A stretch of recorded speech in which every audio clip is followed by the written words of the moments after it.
I like the uncertainties. I like knowing that this hasn't been attempted, that the conditions from a biker's perspective are unknown. As far as I know, the cycling community doesn't know about this. A lot of the traditional bike routes have already been documented.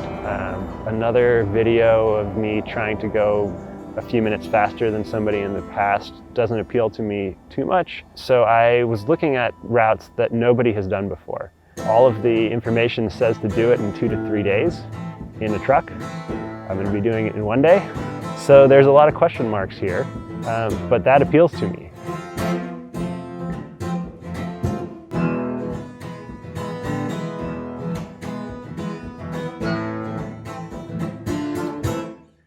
As the first person, it'll be interesting for me to show what is exactly is possible. I hope other people can follow, although I hope they also understand that I've been racing professionally for about 10 years, so if I'm able to just barely make it between water stops, maybe they need to carry a little bit more water or consider having some support along the way.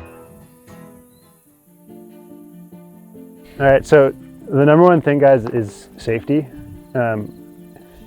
I'm serious when I say don't worry about me. The only time you guys need to worry about me is if I call you about something or text you. I'm really going into this as if you are not here. I have everything I need. I can fix my bike. I have all my food. I've got my water filter. So don't take any unnecessary risks, especially if it's rocky.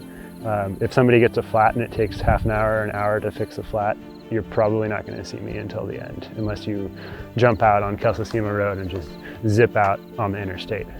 The distances between the water stops are not insignificant. The first water stop will be at mile 50. I'll have another one at mile 70. And unless I want to detour off the route, I don't have another water stop until approximately mile 120. So I've got 50-mile intervals, which if I'm traveling fast, if I'm averaging 15, 16 miles an hour, shouldn't be a problem. But if it's deep sand and I'm going 12 miles an hour and I'm stretching to 4 hours in between water stops, this could be very difficult.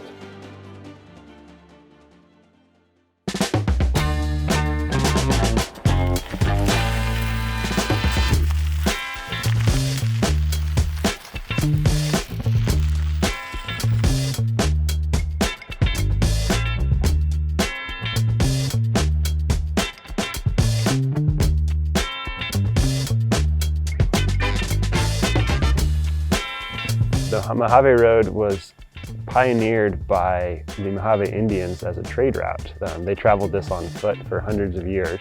So then this Native American trail became a wagon route. And once the railroad came through, the route was pretty much lost to time for a good 70, 80 years. It wasn't until the 70s that a guy named Dennis Casebeer found this series of sections of road on old maps, and he pieced it together and put together a proposal to the government to turn it into a recreation trail. And the route follows the historic route as best as possible.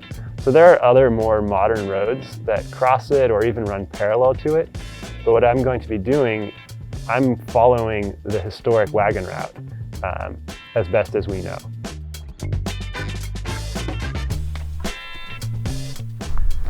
How was this compared to the last one? Oh my God, it was so nasty. Yeah?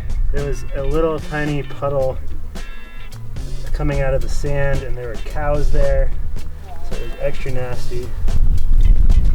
This is glorious. This isn't even too filtered. This is just spring water coming out of the mountain here. I wasn't having fun just the last like 25 minutes when I ran out of sulfur water. Why is it so much fun?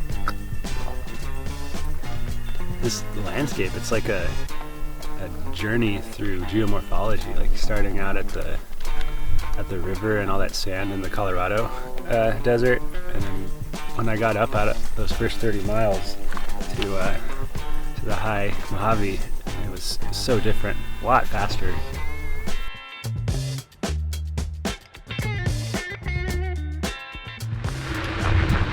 All right, I'm at mile 71.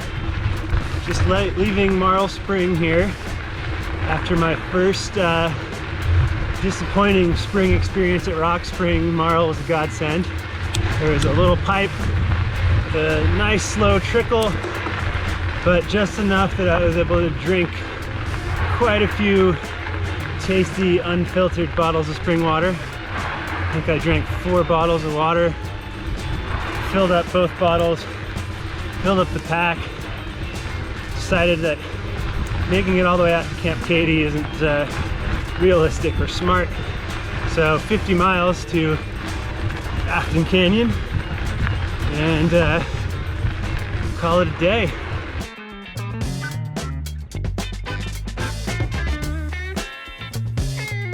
There's so many reasons why I do this. Primarily is the physical challenge. I like the idea of pushing myself. And also I like the logistical side of things. I really enjoy the month plus that I've put into researching and planning this.